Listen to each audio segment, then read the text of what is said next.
যি ধৰণে উমাক আদৰণি জনাব লাগিছিলে, আমি ভাবোঁ স্বয়ং মুখ্যমন্ত্ৰীয়ে গৈ তেখেতক আদৰণি জনাব লাগিছিলে। কিয়নো তাই আজি বিশ্বজয় কৰি আহিছে। বিশ্বজয় কৰি অহা এজনী অসম সন্তান, তাইক আদৰিবলৈ কিন্তু কাৰো আহৰি নহ'ল। এইটো অত্যন্ত দুৰ্ভাগ্যজনক কথা। উমা চেত্ৰীয়ে গুৱাহাটীৰ পৰা যিটো আমাৰ অসম ক্ৰিকেট এছ'চিয়েশ্যনে এখন গাড়ী প্ৰদান কৰিছে তেখেতক ঘৰ আহিবৰ কাৰণে, তাত কোনো ধৰণৰ সুৰক্ষা নাই। তাই অকলে ঘৰ আহি পালে। হয়, নিশ্চয়কৈ আজি আমি অত্যন্ত আনন্দিত। আজি তাই ঘৰ আহি পাইছে। আমি গোৰ্খা ছাত্ৰ সন্থাই তাইক ইয়াত আদৰণি জনাবৰ কাৰণে, সম্ভাষণ জনাবৰ কাৰণে আমি গোৰ্খা ছাত্ৰ সন্থাৰ গোলাঘাট জিলাৰ বিষয়ববীয়া, বোকাখাট আঞ্চলিকৰ বিষয়ববীয়া সকলো আমি আহি উপস্থিত হৈছোঁ।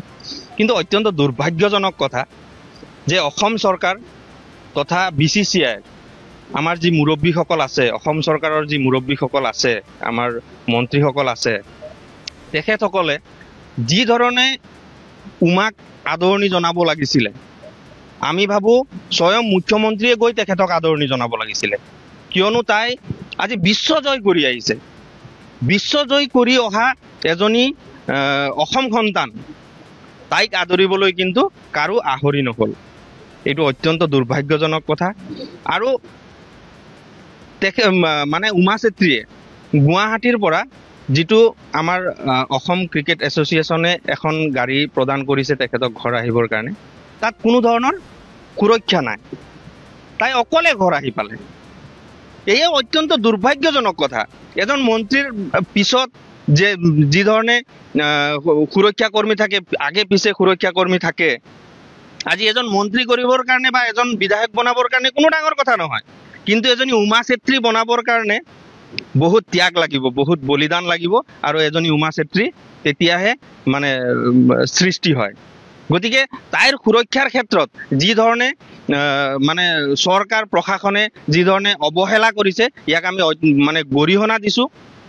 আৰু আমি ভাবোঁ যে আমি কিছুমান মানে ঘটনাৰ পৰা আমি শিক্ষা ল'ব লাগে। যি ধৰণে আমি আমাৰ প্ৰাণৰ শিল্পী জুবিন গাৰ্গক হেৰুৱালোঁ, আমি সুৰক্ষাৰ ক্ষেত্ৰতে আমি ক'ৰবাত চাগে আমি ব্যৰ্থ হৈছিলোঁ। সেইটো কাৰণে আমি জুবিন গাৰ্গক হেৰুৱালোঁ, জুবিন গাৰ্গৰ দৰে আমি এজন শিল্পীক হেৰুৱালোঁ। আজি উমা চেত্ৰী হৈ থকা নাই। আজি অসমৰ, আজি ভাৰতৰ তাই সম্পদ হৈ পৰিছে। সেই সম্পদক সুৰক্ষা দিয়াটো কাৰ দায়িত্ব? তাকতো নিশ্চিতভাৱে সুৰক্ষা দি ঘৰলৈকে থৈ যাব লাগিছিলে। কি এখন গাড়ী দিয়েই তেখেতসকলে নিজৰ দায়িত্ব সামৰিছে নেকি? গতিকে ইয়াত আমি অত্যন্ত দুখ পাইছোঁ। আৰু তাই আহোঁতে যিহেতু মই ভাবোঁ যে প্ৰধানমন্ত্ৰী, ৰাষ্ট্ৰপতিয়ে যেতিয়া তাৰ পৰা সন্মান দি পঠিয়াইছে, ইয়াত অসম চৰকাৰেতো নিশ্চিতভাৱে মুখ্যমন্ত্ৰীয়ে হওক, আমাৰ স্থানীয় মন্ত্ৰীয়ে হওক বা আমাৰ মন্ত্ৰীসভাৰ কেবিনেটৰ যিসকল মন্ত্ৰী আছে, তেখেতসকলে গৈ তাইক আদৰিব লাগিছিলে।